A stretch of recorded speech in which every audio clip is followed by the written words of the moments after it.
Today on the show, the Haven of Goodness Charitable Foundation. A story of those who don't wait but act. Helping children, saving animals, and caring about the problems of others. Because true happiness is the ability to lend a helping hand.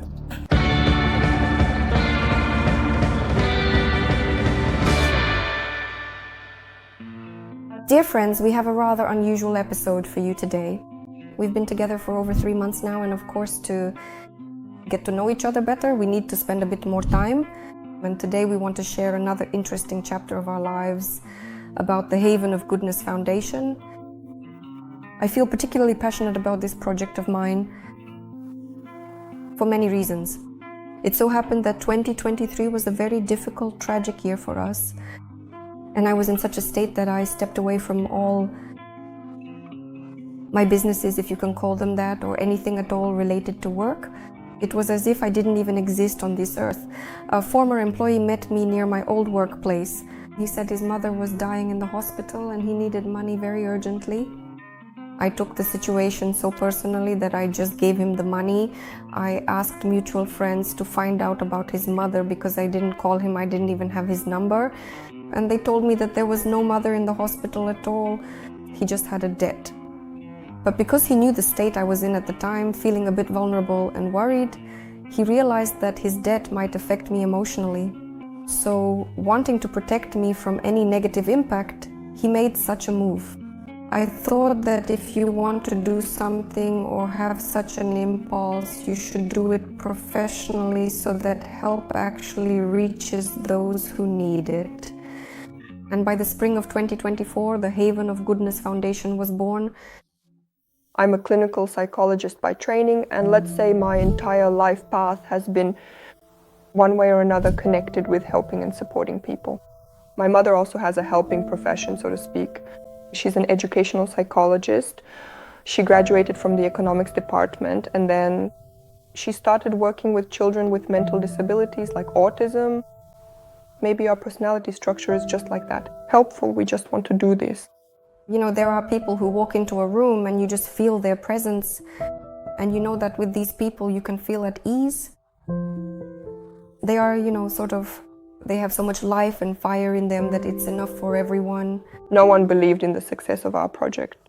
But from the start, it was certainly created as a media project because personally I believe that good must be done. Loudly, brightly. Paulina would go on live streams, she would prove things, she would explain, she would persuade. In short, she's so spirited and strong, and to stand up for oneself and for the interest of good, it takes strong people. There's this concept, right? Archangels, they're always warriors, right? Why? Because, well, they have to fight. Paulina is exactly like that, well, like an archangel. We created a social media account. I was the one who set it up, and I started posting videos about how we wanted to do this interesting project, saying if anyone needed help, we were ready to highlight the issue. Probably only our colleagues followed us, maybe 50 people at most. And in the end, I remember the first case, it was New Year's, and we decided to give out tangerines to senior citizens. And that video went viral, it got 100,000 views, and after that, on such a wonderful New Year's note, our foundation really took off, and then active people started reaching out to us themselves, writing to us. Pier, because, well, it's so symbolic and beautiful. I feel that in my understanding, a pier of kindness is like an analogy for paradise. After all, it doesn't have to be just water, it could be clouds too. Clouds are made of water as well. And so in my mind, it's more of a heavenly kind of story. And I liked it so much, that name, and I decided let it be the Pier of Kindness, and together we'll gather an ocean of good deeds. I don't want to go to sleep wondering where I'll end up tomorrow. The woman's name is Elena, and she wrote to us herself. She has 2 children, she's a single mother. One of her children has blood cancer, and the other has cerebral palsy and autism, and she had no place to live. Despite everything, despite her situation, she taught herself to sew using video tutorials on YouTube. And she reached out and said, maybe I could sew something for your foundation. I have a sewing machine, maybe you can help me somehow. We shared this story on social media. People responded, and we solved her problem with a house. We gave her a home. We're trying to improve certain circumstances. If we were able to help in that sense, then I think that it's not for nothing. that we work and not for nothing, that we started the foundation. I remember how we also took part in the search for example, Anya Tsarmatova, the girl who went missing in Dagestan. We were in touch with her mother as well. We provided support however we could, sharing the story. Then mothers of children with cerebral palsy started reaching out to us. We had 6 wonderful children who went through full rehabilitation. Hana, Dul, Set, Net, Taseot, Yosot, Ilgop, Yodol, Ahop, Yol. Why is the story about cerebral palsy so touching? Because foundations very often turn them down. That is, usually large foundations take children with severe illnesses. For us personally, it was very important to give them a chance so they could at least take care of themselves, walk.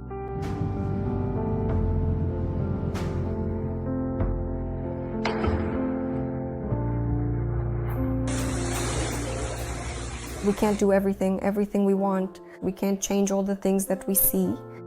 And we'd like to make our lives better, but for now, we're trying as much as possible to improve some circumstances, events, even if it's in such a modest way for now. The situation in the Orenburg region, which has suffered the most. The situation there is developing according to the worst-case scenario. The scale of the disaster is clearly visible on the map. In the flooded zone, rescuers are providing residents with all possible assistance. There was a very big resonance and volunteers from Orsk started writing to us. And we made the decision to go there. We're going to Orsk tomorrow. We bought all kinds of medications that they asked us for. Personally, I've never seen anything like this. I mean, there's a house, 2 stories, and the water is just up to the 1st floor. A lot of animals died there, and a lot of animals got lost. And we met a woman who organized a temporary shelter, and she told us about her needs.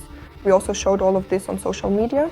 People trusted us. They understood that we were posting there reports, receipts, and that we answered any questions with video messages.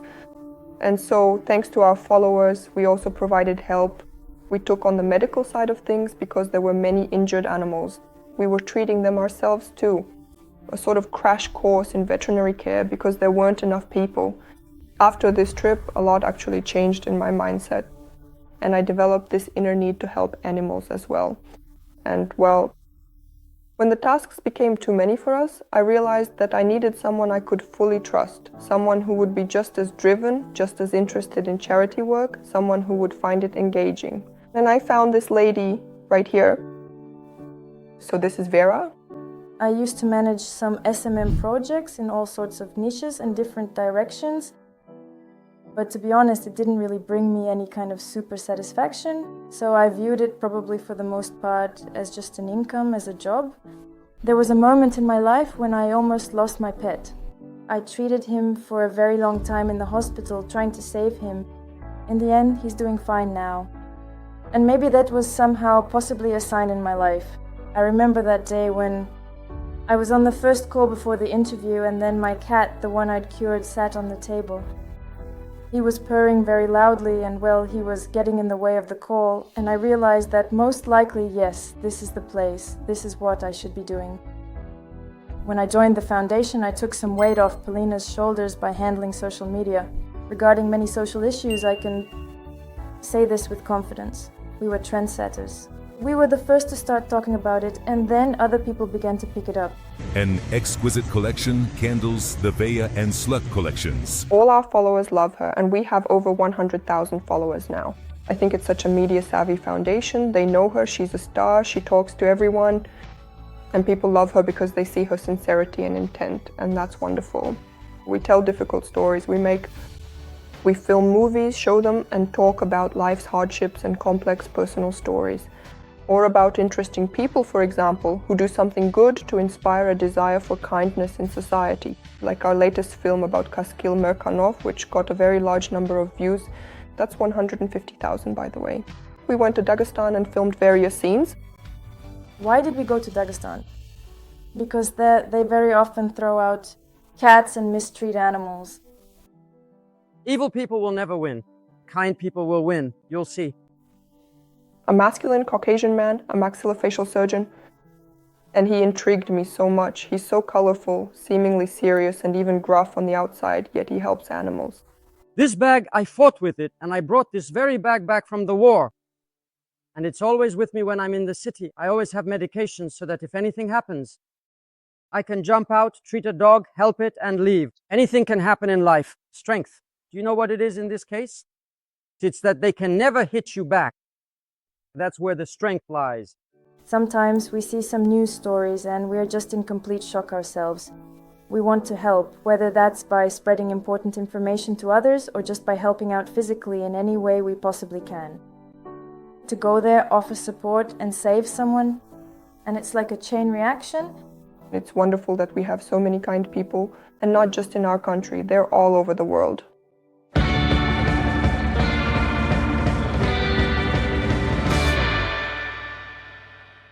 We never thought that we would be helping animals. It all happened in a completely unexpected way. I remember that day very clearly. It was a memorable moment when a woman wrote to us explaining that there was a lady in her neighborhood who had, quite astonishingly, 50 cats, and that this lady had recently passed away. And now they've been hungry for 3 days already. And I remember our first meeting with those ginger cats. They were so exhausted, so very miserable. Well, just like we were at that time.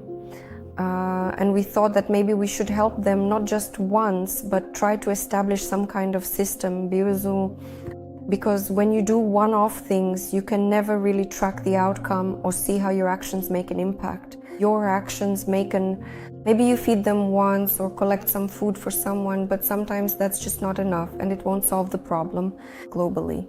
At the moment, there's one kitty here. Last night, she started bleeding from her mouth. She was brought from Butovo to the shelter, suspected possibly calicivirus. We've just sent off all the tests. Hello? Hello, please. Hello there. Hello, my dear. Hello there, how are you? Hello, everyone. Hello, dear ones. Owner of 3 shelters, where the cats have started getting sick from time to time. You know, when it's 10, 20, 30, 50 cats, it's one thing, but when it's 230, it's completely different.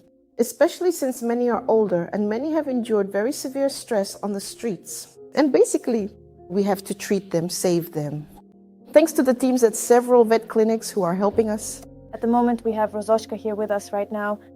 Rozochka, whose critical condition was noticed by a worker during the night, she was bleeding from her mouth.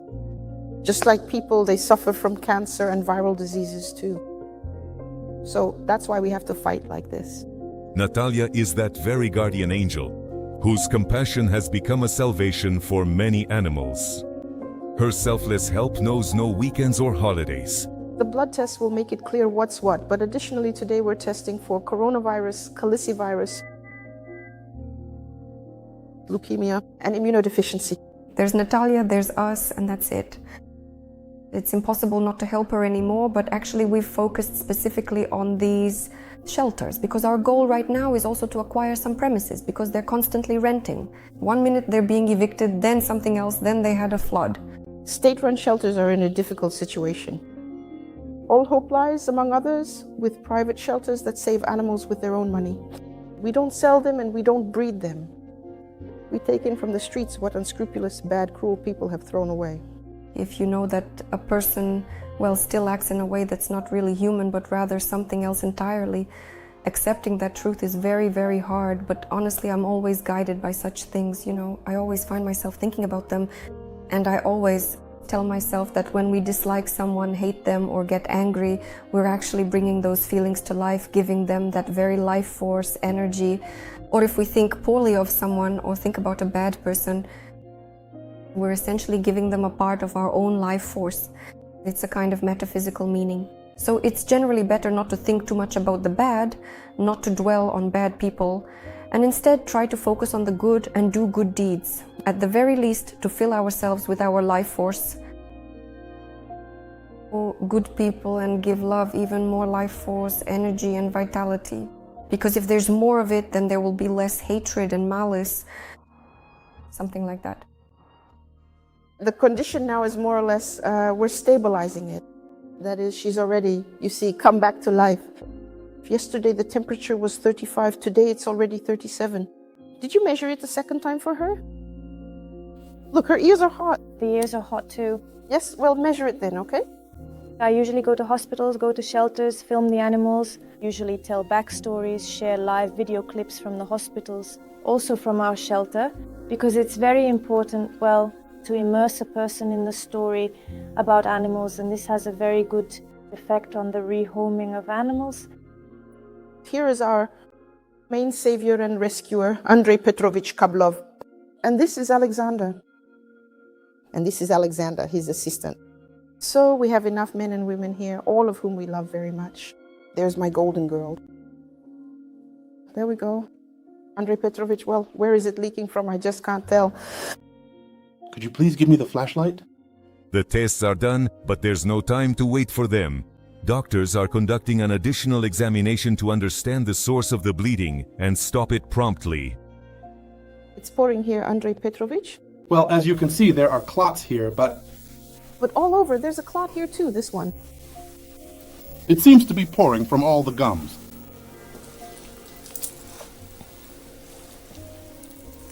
You gave one hemostatic shot, right? And we'll go for the second one now. And we'll do the second one now. Good. She's sniffling. Andrei Petrovich, do you think we should buy some gels or similar products to help treat the gums?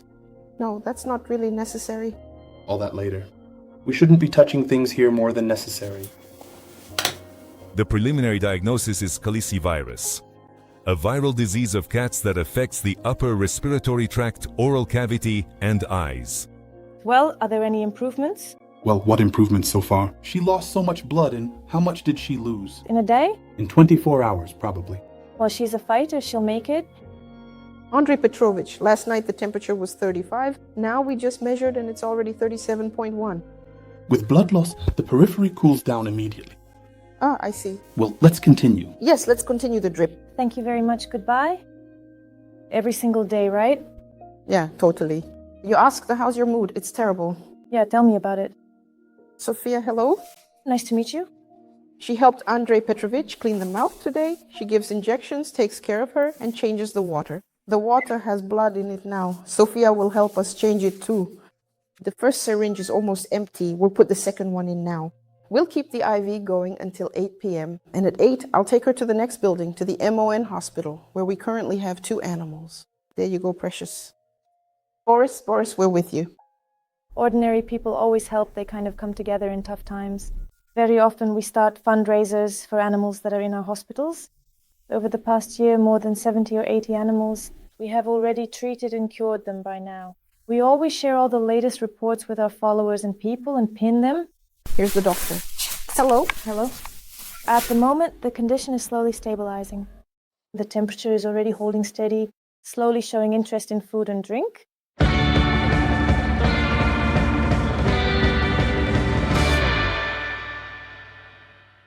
Well, the premises, of course, leave much to be desired. It's an industrial zone. Floods happen often because the roof here is so dilapidated, and when the snow melts, of course, everything leaks down. So you installed nets specifically so the cats wouldn't run outside. But it's constantly cold in the shelter because the windows, well, the nets don't help, the windows are quite flimsy. Yes, because they are glass windows.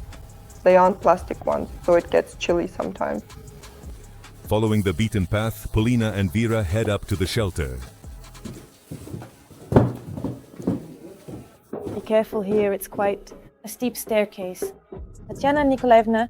The cold stairs lead to the second floor, to where the warmest welcome awaits them. See how big he's grown already.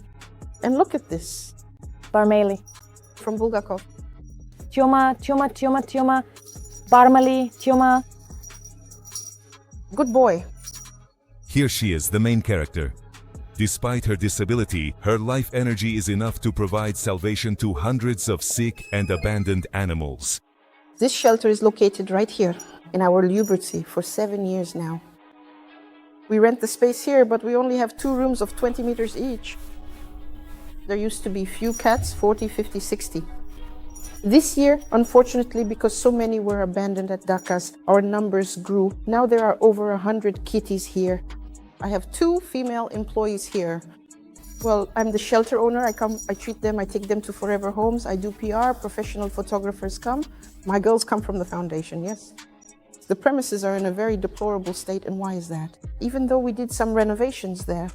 We have good linoleum there, new furniture, but the roof leaks. It pours in winter, and when it rains in autumn and spring, it pours from the ceiling just like, a faucet. Look! Oh wow, they've really grown up so much. But the residents don't complain about the cramped conditions. Coming to Natalia, everyone gets their share of love and care. And she knows all of them by name. We found Yasha in June, near a store in the town of Razvilki. He was just skin and bones, lying curled up in the grass near the store, while Miley was all covered in matted clumps. His whole coat was just like a felt boot. We groomed him later, gave him a full haircut, and we fattened him up naturally. We treated him for 3 months. Now he's healthy, well-fed, big, and also so very chubby. Such a good Siberian boy, a little fluff ball. Basically, we bring a lot of different types of food here because the animals are all different. Some have kidney issues, so that's specialized food. Gastro food, hypoallergenic ones. In short, there are many different kinds. There's a separate one for kittens too. And here we have, please, pet food. There. That's it. So we always have dry food poured out. We feed them wet food right in the morning. We come in and see several of these. We feed the little ones in the cages separately. In this room, there are about 40 cats. In that room, there are 60. They headbutt, kiss, and love each other. When I come over, they start headbutting me, right? Who's going to headbutt me? Who? They're going to headbutt Mama, right? Especially with my little ginger one, right? There. If you don't bother them, if you love them and pet them, they all become more or less okay. In apartments, they become completely different animals. See, that's it. Does he really need much? Here's our Vasya, an old cat living out his days. If only someone would take him. He's so sweet. We don't have any teeth. We had all his teeth removed. The truth of life is harsh. Not everyone is capable of kindness. Some people commit terrible acts. And unfortunately, there are many such people. You can also meet Rizhulka. Is she yours? We rescued gentle Rizhulka from a nursing home together with her kittens. Can you imagine? A man was shooting at them. There are all kinds of people. Some love animals, while others think there are just too many of them. And there was a case with a cat named Maisie. We brought her from Dagestan and children had gouged out her eyes. It took a long time to find Maisie a home, and for me it was a total shock.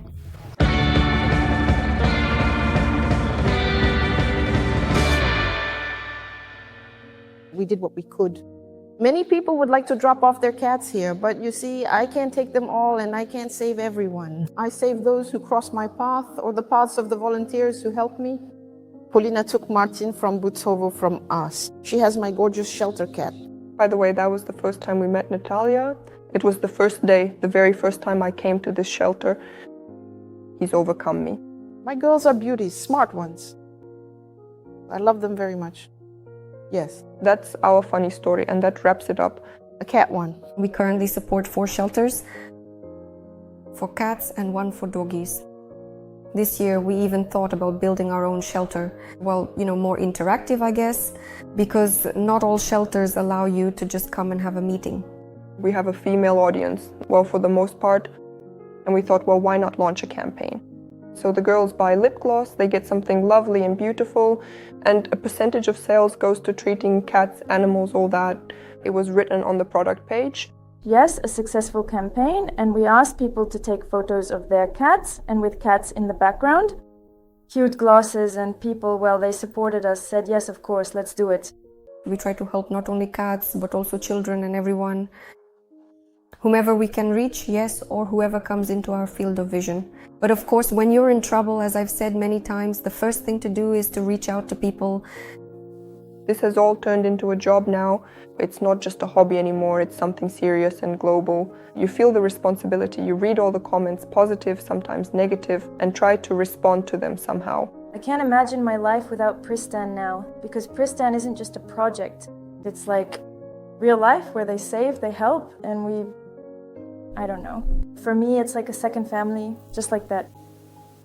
I would really like to take a moment to give my heartfelt and special thanks to all the wonderful girls, the young men, and absolutely everyone out there who follows us, supports us, and tries in any way to help.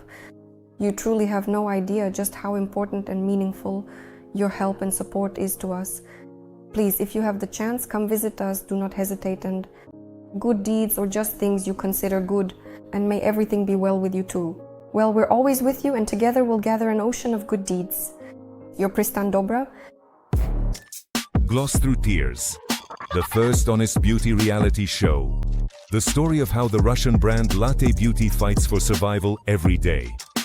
A battle with creditors, tough competition, and the unpredictable underside of the beauty industry. The difficult journey of a Gen Z team and brand founder Julia, who doesn't know the word surrender and is ready for anything. For the sake of salvation, Latte Beauty,